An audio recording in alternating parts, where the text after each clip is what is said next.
Oi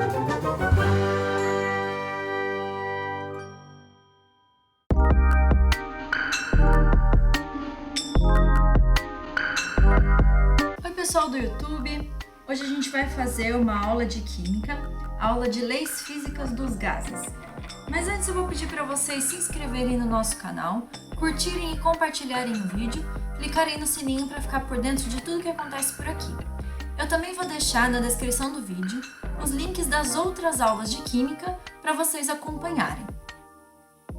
Vamos começar então.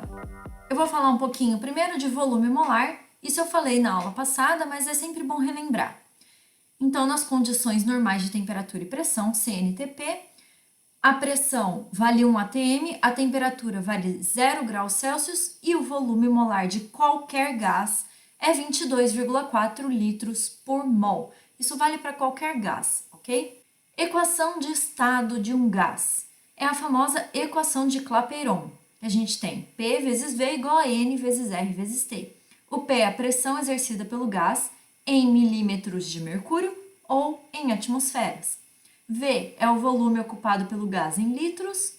T é a temperatura absoluta do gás em Kelvin. N é o número de mols do gás. E R é a constante universal dos gases. Ela tem dois valores aí mais famosos. Pode ser que apareça algum outro valor em algum exercício, mas o mais usado é o 0,082. Observem que ele está em atm vezes litro por mol vezes Kelvin. Então, nos exercícios, a gente vai sempre procurar acertar as unidades da pressão, do volume e da temperatura para que combine com a unidade da constante, porque a unidade da constante é muito difícil de modificar. Então, a gente vai modificar sempre pressão, volume e temperatura para combinar com a unidade da constante. Se for atm vezes litro por mol vezes Kelvin, a gente coloca pressão, volume e temperatura nessas unidades. Se for em milímetro de mercúrio, por exemplo, ou em pascal, como vai aparecer em um dos exercícios, a gente vai transformar a pressão para ficar de acordo com a constante, tá? Sempre de acordo com a constante. Bom, a gente tem aqui três leis, as leis físicas dos gases. Então, tem a lei de Boyle-Mariotti, a temperatura constante, uma determinada massa de gás ocupa um volume inversamente proporcional à pressão exercida sobre ele. O que isso significa? Significa que quando a temperatura não mudar, for constante, P vezes V vai ser constante. Só que vai ser inversamente proporcional. Então, se a pressão diminui, o volume aumenta. Se o volume aumenta, a pressão diminui, tá? Então, eles são inversamente proporcionais. Isso é uma transformação isotérmica. O que é iso? Iso é igual e térmica se refere à temperatura. Então, é uma transformação quando a temperatura é constante. A lei de Charles Gay-Lussac, a pressão constante, o volume ocupado por uma massa fixa de gás é diretamente proporcional à temperatura absoluta. Então, ele está falando aqui, quando a pressão é constante, você vai ter volume sobre temperatura constante, tá? E se a temperatura aumenta, o volume aumenta também, tá bom? Essa é a ideia. Se a temperatura diminui, o volume diminui também. Eles são diretamente proporcionais. E isso é uma transformação isobárica. Iso igual e bárica se refere à pressão. Bar é uma antiga medida de pressão, tá? Por isso isobárica. Então, é uma transformação quando a pressão é constante. E a lei de Gay-Lussac, a um volume constante, a pressão exercida por uma determinada massa fixa de gás é diretamente proporcional à temperatura absoluta. Então, ele está falando aqui, ó, quando o volume é constante, você vai ter essa divisão aqui também constante. Portanto, se a temperatura aumentar, a pressão aumenta. Se a temperatura diminuir, a pressão diminui, tá? Isso é uma transformação isocórica ou isométrica ou isovolumétrica. Essa transformação tem 3 nomes, mas os 3 querem dizer a mesma coisa. Iso igual e volumétrica ou métrica ou córica se refere a volume, tá? Então, é uma transformação quando o volume é constante. Dessas 3 leis, a gente tira essa igualdade aqui, que é o famoso Pivot-Povetov. Pressão inicial vezes volume inicial sobre temperatura inicial vai ser igual a pressão final vezes volume final sobre temperatura final, tá? Vamos então para os nossos exercícios. O primeiro da Unesp 2009. Nos frascos de spray, usavam-se como propelentes compostos orgânicos conhecidos como clorofluorcarbonos. As substâncias mais empregadas eram o CClF3, o freon 12, ou C2Cl3F3, freon 113. Num depósito abandonado, foi encontrado um cilindro supostamente contendo um destes gases. Identifique qual é o gás, sabendo-se que o cilindro tinha um volume de 10 litros, a massa do gás era de 85 gramas e a pressão era de 2 atm a 27 graus Celsius. Ele dá para a gente a constante de 0,082 atm vezes litro por mol vezes Kelvin. E as massas molares, que a gente vai precisar também. Bom, pessoal, primeiro, quais são os nossos dados? A gente tem pressão de 2 atm. Essa unidade aqui já está compatível com a constante, beleza? A gente tem também volume. Volume de 10 litros. Litro também já está compatível com a constante, beleza? A gente tem também temperatura. Temperatura de 27 graus Celsius. Opa, essa aqui tá errada, né? Graus Celsius não dá, aqui ele tá pedindo em Kelvin. Então, a gente vai transformar. A nossa temperatura vai ser 27 mais 273. Essa aqui é a transformação de Celsius para Kelvin, é só somar 273 e a gente vai ter uma temperatura de 300 Kelvin. Observem que não tem grau aqui, tá? O Kelvin não vem com o grau, é só o K mesmo. Bom, agora está compatível com a nossa constante. Ele quer que a gente identifique qual que é o gás. Então, a gente vai usar esses dados aqui para descobrir quantos mols de gás tem dentro desse cilindro. Então, vamos lá. Equação de Clapeyron. PV igual a N vezes R vezes T. Pressão é 2, volume é 10, o N é o que eu quero, R 0,082 e a temperatura 300. Eu vou passar esses dois números aqui, dividindo e vou isolar o N. Então, vai ficar 2 vezes 10, dividido por 0,082 vezes 300. E isso vai dar pra gente um N igual a 0,81 mol. Agora, a gente precisa descobrir qual que é a massa molar do freon 12 e do freon 113. Então, vamos fazer essa conta aqui. Primeiro o freon 12, que é CClF3. Ele fala pra gente que o carbono tem 12 gramas por mol, o cloro tem 35,5 gramas por mol e o flúor tem 19, só que eu tenho 3 flúors aqui na substância, então eu vou multiplicar por 3, 3 vezes 19. Isso vai dar pra gente uma massa molar de 104,5 gramas por mol. Agora, o freon 113 é CCl3F3. C2Cl3F3. Agora sim. Então, o carbono é 2 vezes 12, porque eu tenho 2 carbonos na molécula, mais 3 vezes 35,5, eu tenho 3 cloros aqui, mais 3 vezes 19, porque eu tenho 3 flúors aqui. Ó, todos esses números de massa molar estão aqui, ó, tá bom? Carbono, flúor e cloro. Muito bem. Isso vai dar pra gente uma massa molar de 187,5 gramas por mol. Bom, o que eu faço agora? Eu sei que tem 0,81 mol de gás dentro do cilindro. E ele fala para mim que a massa dentro do cilindro, a massa de gás, é 85 gramas. Então, eu vou fazer uma regra de 3. 0,81 mol representa 85 gramas de gás. 1 mol, quanto que vai ser?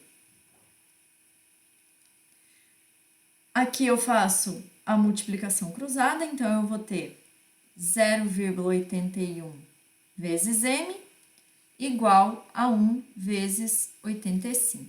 Eu vou passar o 81 dividindo, então eu vou ficar com m igual a 85 dividido por 0,81. E isso vai dar pra gente aproximadamente 104,9 gramas por mol. Essa massa aqui, ó, é muito parecida com essa aqui, tá? Então, a nossa resposta é CClF3. É o freon 12 que está dentro do cilindro. Questão da Unicamp 2008. Após a limpeza do banheiro, Rango foi à sala e removeu todos os móveis. E de tão feliz e apaixonado, começou a cantarolar. Beijando teus lindos cabelos que a neve do tempo marcou. Estavas vestida de noiva, sorrindo e querendo chorar.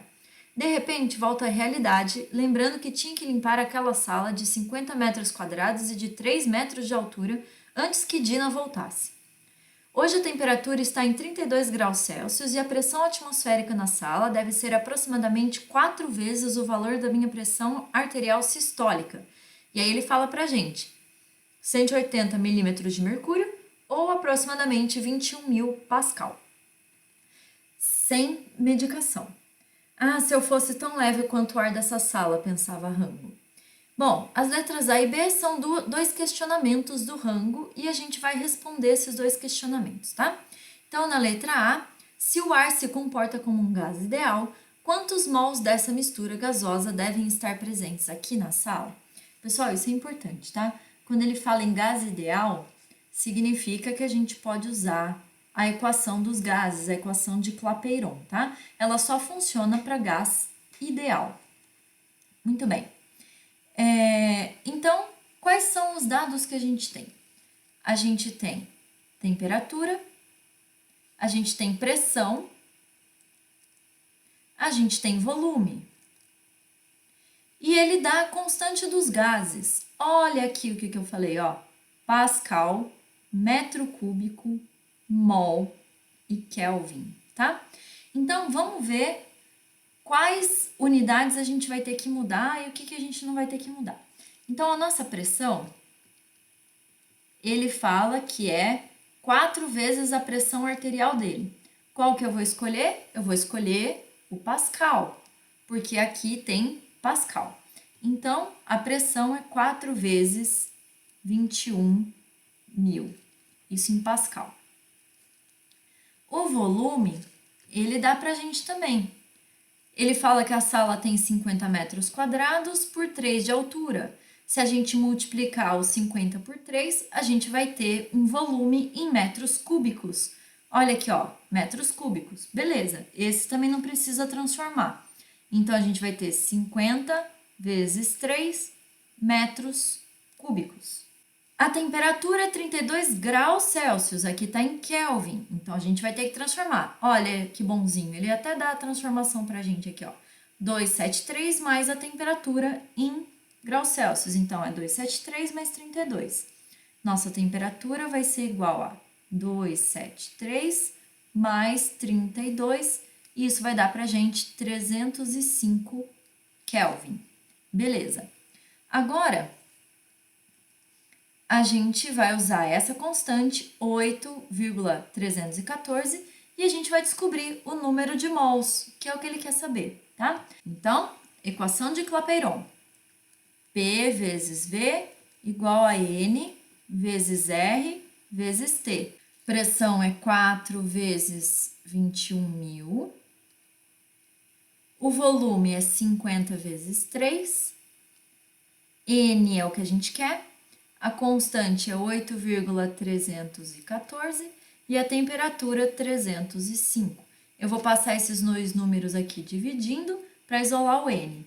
N igual a 4 vezes 21.000 vezes 50 vezes 3, dividido por 8,314 vezes 305. Isso vai dar para a gente aproximadamente 4.969 mols. Então, tem tudo isso de mols de ar dentro da sala. Agora, vamos ver a letra B.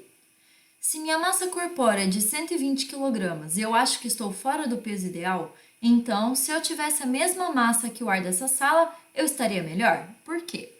Bom, pessoal, é o seguinte, aqui embaixo tem uma relação em massa dos gases que compõem a atmosfera, né, o ar.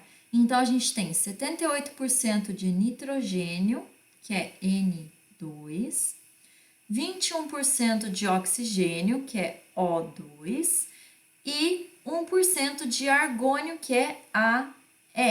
Importante, o argônio é um gás ideal, ele não precisa se ligar com outros átomos de argônio, como o oxigênio e o nitrogênio, para ficar estável, tá? Então, aqui não tem 2, 3, não tem número nenhum, é simplesmente AR, tá?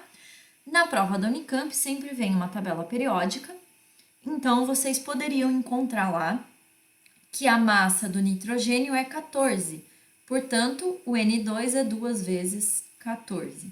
A massa do oxigênio é 16, portanto, o oxigênio, gás, é 2 vezes 16. E a massa do argônio é 39,9, e eu não vou multiplicar por nada, porque o argônio não tem o índice aqui 2, nem 3, nem nada, tá? É só argônio mesmo. Bom, o que eu faço com isso agora? Eu vou fazer uma média ponderada. Então, aqui era a letra A, aqui a letra B. Eu vou fazer uma média ponderada dessas massas. Então, já que eu tenho 78% de nitrogênio, eu vou multiplicar a massa do nitrogênio por 78. Eu tenho 21% de oxigênio, então eu multiplico a massa do oxigênio por 21. E eu tenho 1% de argônio, então a massa do argônio multiplicada por 1. E aí eu divido tudo por 100. Isso daqui é uma média ponderada, tá? Eu estou ponderando a média das massas de acordo com a porcentagem presente no ar de cada um desses gases. Isso vai dar pra gente aproximadamente 29 gramas por mol. Então, essa é a massa molar do ar. Agora, eu vou usar essa massa molar e o número de mols que tem na sala para descobrir qual que é a massa de ar que tem na sala. Então, eu sei que 29 gramas de ar representam 1 mol. 4.969 mols representam que massa de ar? Então, a gente faz a multiplicação cruzada, M vezes 1 é M, igual a 29 vezes 4.969. Isso vai dar pra gente 144.101 gramas. Só que ele quer comparar com uma massa de 120 quilogramas. Então, eu vou dividir isso daqui por 1.000 e vou obter essa massa em quilogramas, tá? Para passar de grama para quilograma, eu divido por 1.000. Então, isso daqui vai ser igual a 144 quilogramas aproximadamente. Então, ele tá melhor ou ele tá pior? Ele falou que se ele pesasse a massa de ar, ele estaria melhor ou estaria pior? Bom, ele estaria pior, né? Porque ele estaria mais gordo, já que a massa de ar é 144 kg e ele pesa 120. Então, ele estaria pior, ok? Próximo exercício, PUC Campinas 2005. Uma das fontes do dióxido de enxofre, um dos gases precursores da chuva ácida, é a ustulação de sulfetos metálicos, aquecimento em correntes de ar ou oxigênio para obtenção de metais. Este gás pode ser retido na fonte poluidora, fazendo-o passar por carbonato de cálcio. As equações que representam tal retenção de SO2 são, e ele dá as duas equações.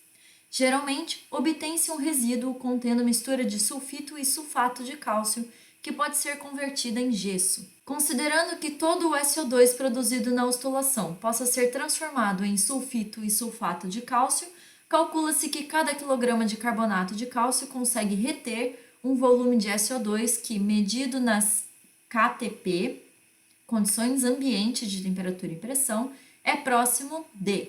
Ele dá o volume molar nas condições ambiente, ele dá a massa molar do CaCO3. E aí a gente tem que descobrir. Bom, pessoal, essa daqui é uma outra condição, tá? A gente tem as condições normais de temperatura e pressão e a gente tem as condições ambiente de temperatura e pressão, tá? Nas condições ambiente, o volume molar do gás vale 25 litros por mol. Então, não pode confundir condições ambiente com condições normais, tá? Eu falo isso na aula de estequiometria, na aula passada, cujo link está na descrição do vídeo, assim como das outras aulas de química que eu já dei no canal, ok? Bom, o que a gente tem que fazer? Primeiro, ele quer saber qual o volume de SO2 que é retido por 1 kg de carbonato de cálcio. Então, a equação que interessa pra gente é essa daqui, porque é ela que relaciona o CaCO3 com o SO2. Então, eu vou escrever ela aqui, ó. CaCO3 mais SO2, resultando em CaSO3 mais CO2. Observem aqui, ó, a gente tem 1 mol de CaCO3 reagindo com 1 mol de SO2. Ele fala pra gente que 1 mol de CaCO3 vale 100 gramas. Então, aqui a gente tem 100 gramas de CaCO3 reagindo com 25 litros. Ó, 1 mol de gás é 25 litros. O SO2 é um gás, então 1 mol dele tem 25 litros. Então, 100 gramas de CaCO3 reagem totalmente com 25 litros de SO2. Então, 100 gramas de CaCO3 vão reter 25 litros de SO2.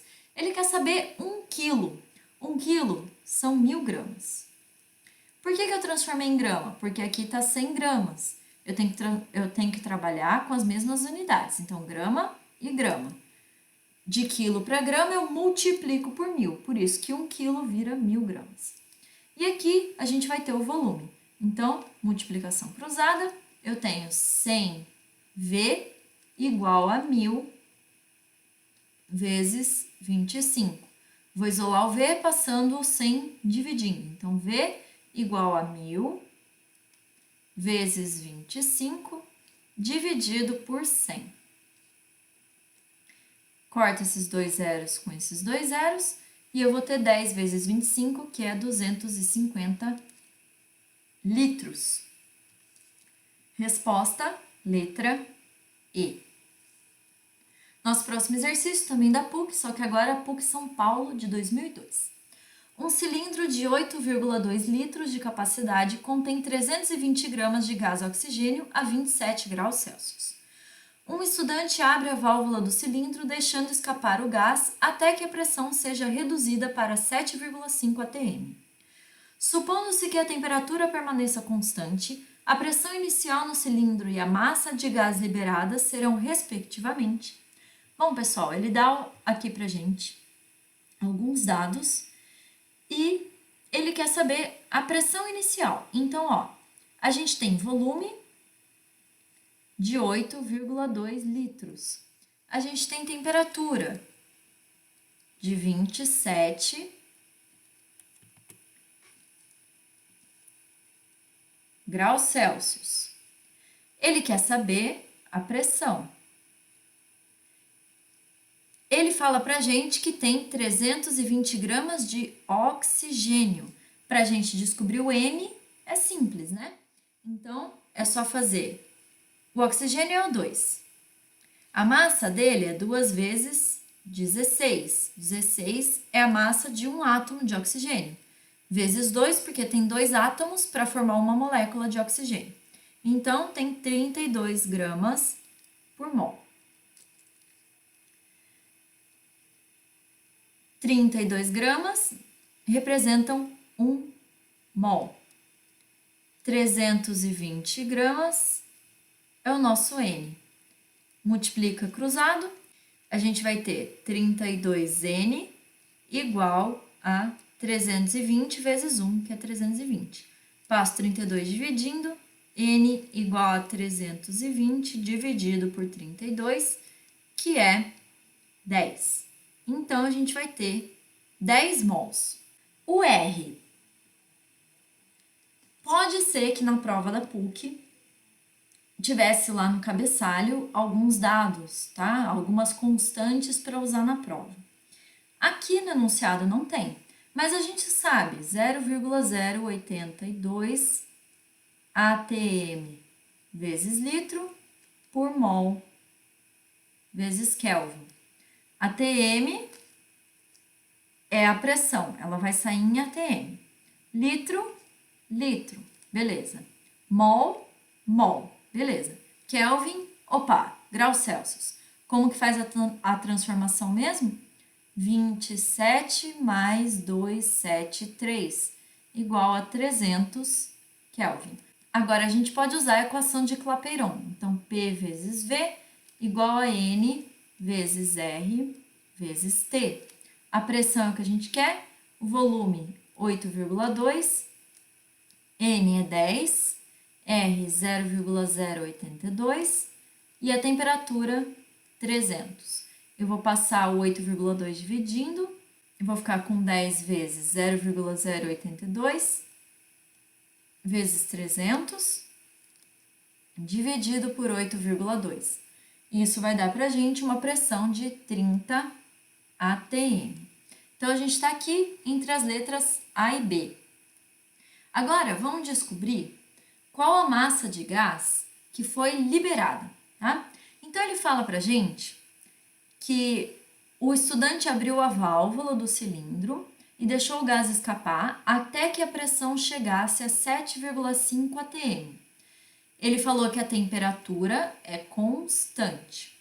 Importante, ele não fala aqui, mas o volume também é o mesmo. Por quê?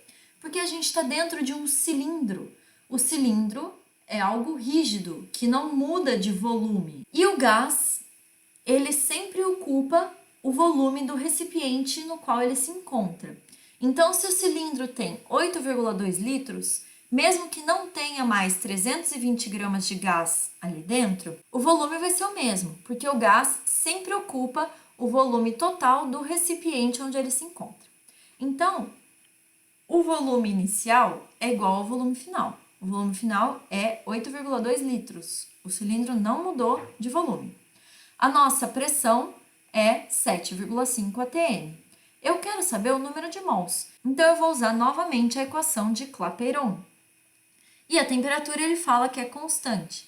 Então, a gente vai ter 7,5 atm vezes 8,2 litros, igual ao número de mols, que é o que eu quero, vezes 0,082, vezes a temperatura, que é 300 Kelvin.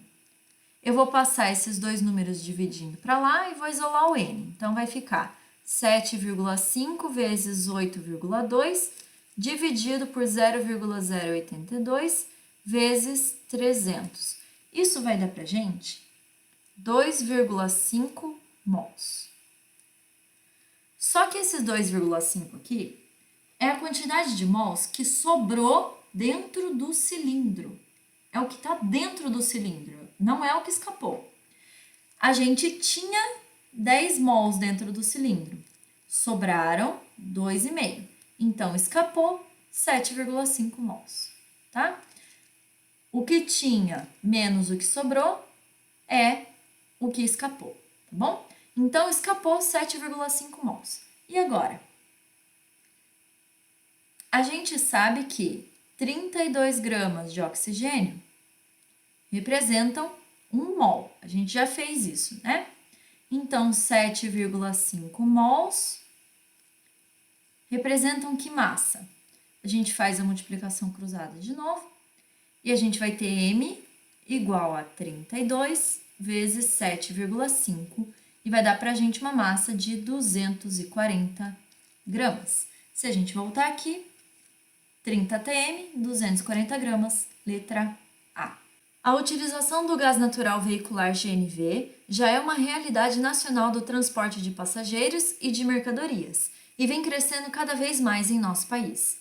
Esse gás é uma mistura de hidrocarbonetos de baixa massa molecular, em que o componente majoritário é o mais leve dos alcanos. É o combustível não renovável que tem menor impacto ambiental. Sua combustão nos motores se processa de forma completa, sendo, portanto, baixíssima a emissão de monóxido de carbono. Na letra A, o principal constituinte do GNV é o mais simples dos hidrocarbonetos, de fórmula geral CnH2n mais 2. Escreva o nome e desenhe a fórmula estrutural desse constituinte. Pessoal, isso não faz parte da nossa aula de leis físicas dos gases, obviamente, tá? Mas, como eu já dei aula sobre isso, eu vou fazer essa questão aqui, até para ela não ficar incompleta, né? Então, a gente tem a fórmula geral CnH2n mais 2. O jeito mais simples de completar isso aqui, com menos átomos, é o N igual a 1. Então, eu vou ter CH4. Quem que é esse? É o metano, famoso metano, né? E como que é a fórmula estrutural dele? C com os H's em volta. Essa é a resposta da letra A. Letra B.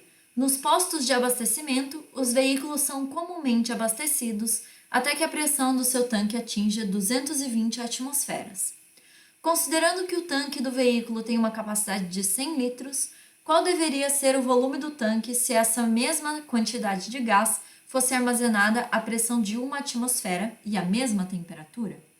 Bom, pessoal, ele está dando para a gente uma situação inicial e uma situação final. Então, a gente vai usar Pivot-Povotal. Qual que é a pressão inicial? Ele fala para a gente 220 atmosferas. E o volume inicial? Ele também fala, é o volume do tanque de combustível, 100 litros. E a temperatura inicial ele não fala, então eu vou chamar de TI. Qual que é a pressão final? 1 atmosfera. Então, 1 atm. E o volume final? É o que ele quer saber. Ele pergunta para a gente qual deveria ser o volume do tanque se o armazenamento fosse feito com a pressão de 1 atmosfera. E ele fala também para a gente que é a mesma temperatura. Então, qual que é a temperatura final? TF igual a TI. Agora, vamos substituir aqui na equação. 220 vezes 100 sobre TI é igual a 1 vezes VF sobre TF, que é igual a TI. Então, TI. Eu posso cancelar esses dois. VF vezes 1 é VF.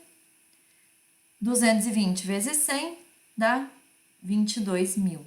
Então, eu teria que ter um tanque de 22.000 litros se a minha pressão fosse 1 atm. Essa é a resposta da letra B. Vamos ver a letra C. Considerando que na combustão, o principal componente do GNV seja totalmente convertido a dióxido de carbono e água, escreva a equação química para essa reação. Pessoal, esse assunto também não é dessa aula, mas eu já dei a aula de estequiometria, então eu vou colocar aqui a resposta para vocês, depois vocês retomam a aula de estequiometria que está na descrição do vídeo, tá bom? Então, o principal componente é o metano. A gente já viu isso na letra A. Então, CH4. Combustão precisa de oxigênio. Então, metano mais oxigênio. E o enunciado fala pra gente que essa combustão resulta somente em CO2, que é o dióxido de carbono, mais H2O, que é a água. A gente só precisa agora balancear a equação para a resposta ficar certa. Então, a gente tem um carbono desse lado, um carbono desse lado. Beleza. Aqui a gente tem 4 hidrogênios e aqui a gente tem só 2. Então, eu vou multiplicar por 2 para ficar 4 aqui. Aqui a gente tem 2 mais 2, 4 oxigênios. Desse lado só 2, então é só multiplicar por 2. Pronto, equação balanceada e essa é a resposta da letra C. Nossa última questão, questão da PUC Paraná 2007. Observe o gráfico abaixo. Nele estão mostradas as transformações sofridas por um gás ideal quando se varia a temperatura, pressão ou volume.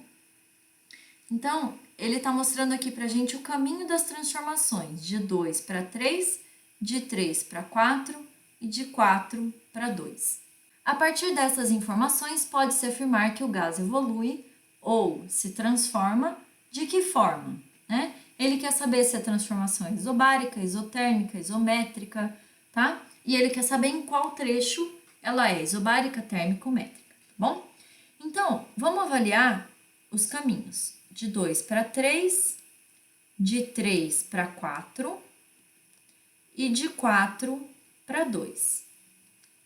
O primeiro aqui, de 2 para 3, a gente pode observar que o volume é constante, é sempre V2. A pressão varia de P3 para P2. E a temperatura também varia, tá? A gente sempre tem um constante e 2 variando. Se o volume aqui é constante, a pressão está variando e a temperatura também está variando. Então, a gente tem uma transformação isométrica, ou isovolumétrica, ou isocórica, tá bom? O importante é que o volume é constante, isométrica. Ok. Do 3 para o 4, a gente percebe que a pressão 2 é constante, né? É sempre P2. E o volume varia de V2 para V1. A temperatura também vai variar. Então, a gente tem aqui pressão constante, ou seja, uma transformação isobárica. Pressão constante. E de 4 para 2? De 4 para 2, a gente está caminhando em cima dessa curva. A gente observa que a pressão varia de P2 para P3 e o volume também varia de V1 para V2. O que está constante, então? É a temperatura, tá? Isso aqui eu vou chamar de T1 e aqui T2. O que são essas curvas? Elas são chamadas de isotermas. Qualquer caminho em cima dessa curva significa que a temperatura é constante. E se você vai de uma curva para outra, você variou a temperatura, tá? Por isso que de 2 para 3 e de 3 para 4, eu não tenho temperatura constante, tá bom? Porque eu tô indo de uma curva para outra. Nesse caso, de 4 para 2, eu tô andando em cima da curva, tá? Então, a minha temperatura é constante. Se a temperatura é constante, é uma transformação isotérmica. Muito bem, agora vamos avaliar aqui, ó. Letra A. Ele fala que a transformação é isobárica de 3 para 4. Isobárica de 3 para 4. Beleza. Vamos ver as outras. Ele fala que é isométrica de 3 para 4. Não, 3 para 4 é isobárica. Ele fala isotérmica de 2 para 3.